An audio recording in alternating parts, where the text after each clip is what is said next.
The Saigon of the early 90s was a rundown version of the city the Americans abandoned in April 1975.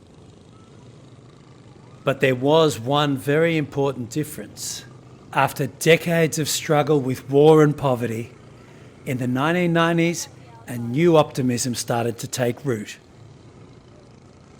This city may have been very poor, but these people knew that better times lay ahead. Their country was opening up to the world. Their smashed economy was starting a period of rapid growth. The optimism was infectious. It was an amazing moment in Vietnam's history.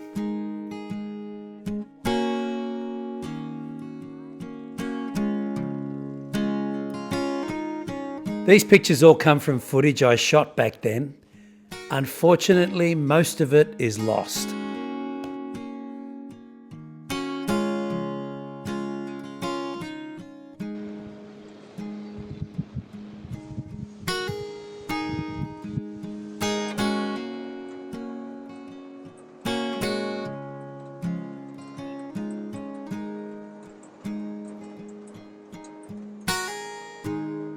Over the past month, I've been reflecting on a pretty special anniversary. 30 years ago, I was leading what was the first tour for our new travel company, Travel Indochina, through Vietnam. With close to zero travel industry experience between us, a schoolmate and I decided to have a shot at starting a Vietnam-focused travel company. That's me in the blue singlet with hair. Both the blue singlet and the hair are long gone. This photo shows the group on the Reunification Express train between Hue and Hanoi. I was sent to Vietnam for the first time in June 1990. I was working on a publishing project, a book about the opening of Vietnam's economy. And this is it. It was called Discover Vietnam, an investment guide 1991. I don't think it hit any bestseller lists.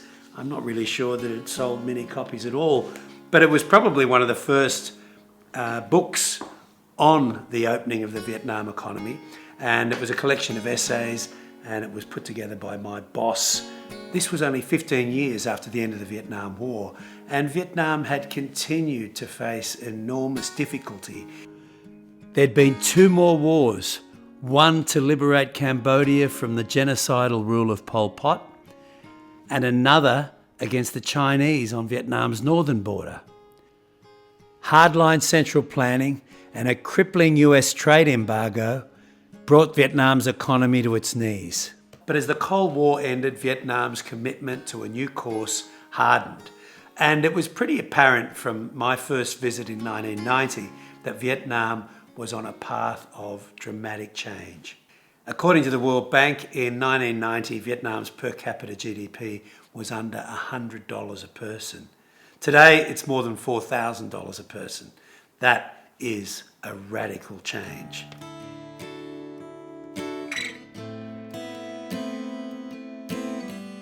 In December 1990, I landed the gig to handle the PR for the first post-war commercial flight between Australia and Vietnam.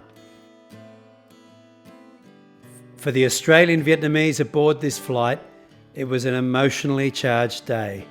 Families that had faced years of painful separation from a closed Vietnam were finally reunited. It was the beginning of a process that would see millions of Vietnamese around the world return home for these heart-wrenching reunions. Many would go on to participate in Vietnam's economic transformation.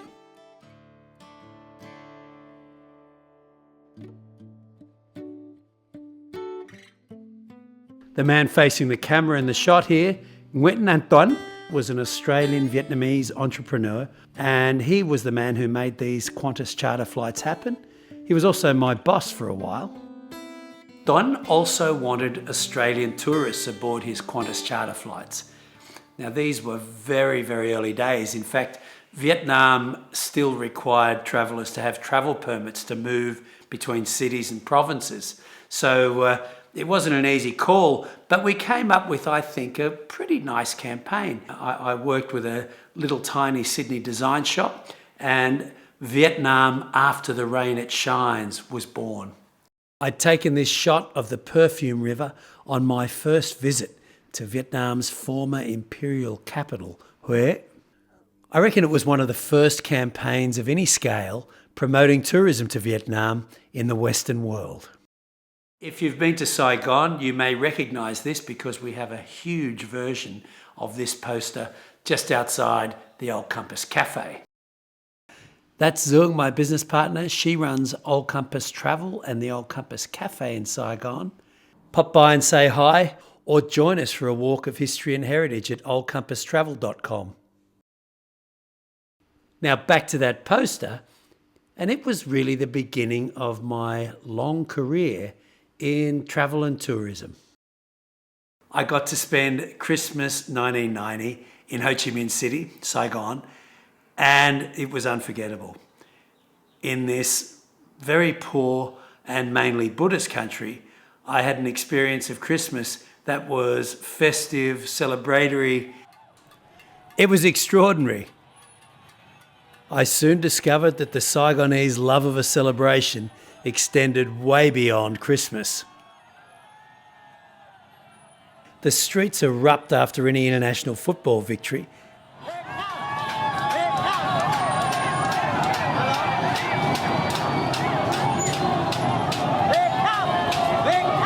This is from a national football victory back in 2009.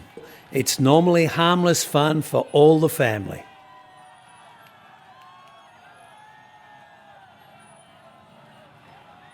When you're travelling in Vietnam, remember to note Christmas, New Year, Lunar New Year, Valentine's Day, International Women's Day, Vietnamese Women's Day, and Halloween into your schedule. And then keep an eye out for football victories. They may not all be as festive as this, but expect a fantastic atmosphere.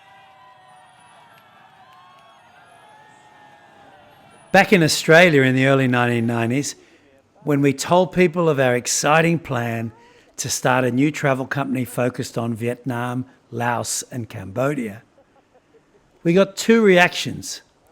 Neither of them were very encouraging. The first was that this was a morbid idea, the idea that you would start a travel company focused on these countries that have experienced such terrible hardship, such terrible suffering. And the other was that people assumed that these countries would be hostile to visitors, hostile to Westerners. Both of those reactions were misplaced, and they were so misplaced because while in Vietnam and Cambodia in those days, the awareness of suffering was very real. Even more profound was the sense of the spirit of the people and their absolute determination to move on and to put that terrible past behind them. And the other remarkable thing was that the Vietnamese people were so welcoming. Despite all that hardship, the grace, sense of humour and the welcome of the Vietnamese was absolutely overwhelming. Paul and I got the business started by running a trial tour with a bunch of friends. This was the old US Embassy complex. It was demolished in 1998 after Vietnam and the United States re-established diplomatic ties. These kids playing out the front of that building that had seen so much drama seemed to capture the optimism of new times. Paul and I tried to incorporate lots of unique things into these tours. We had dinner with a Vietnamese economist and journalist who was a friend of mine. We also had a fabulous dinner at a restaurant owned by a former South Vietnamese opposition politician, Madame Phuc Dai. This boat trip to Chợ Lớn may have been a bit more reality than tourists could be reasonably expected to tolerate at that time. It was pretty challenging and we ended up having to drop it. We were learning and we did want to do unique things.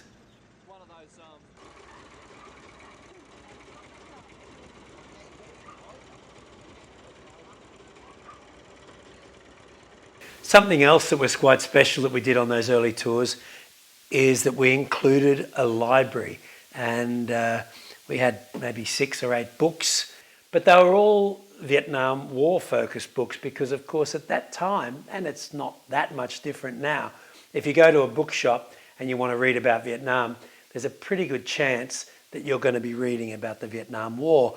And I actually still have some of these original copies of these books that we carried on that first tour. This is Neil Sheehan's A Bright Shining Lie, Heroes by John Pilger. Not only were these books focused on the Vietnam War, they were pretty much focused on Americans in the Vietnam War.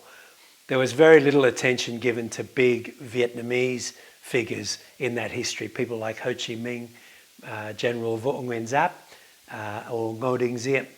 They were very superficially covered in these books. This was long before the internet and the Kindle, so carrying these books was really valuable, even though the lens through which they were looking at Vietnam was very limited.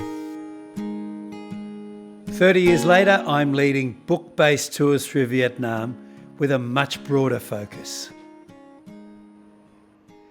Vietnam by the Book is a tour built around the work of 3 authors, 2 of whom are Vietnamese.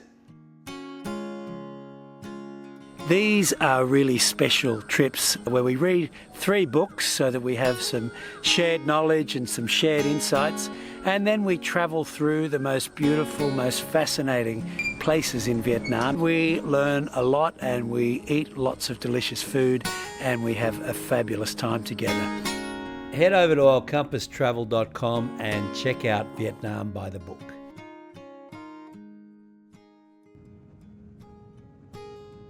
Make sure you subscribe because soon we'll post a video heading up Highway 1 in 1993.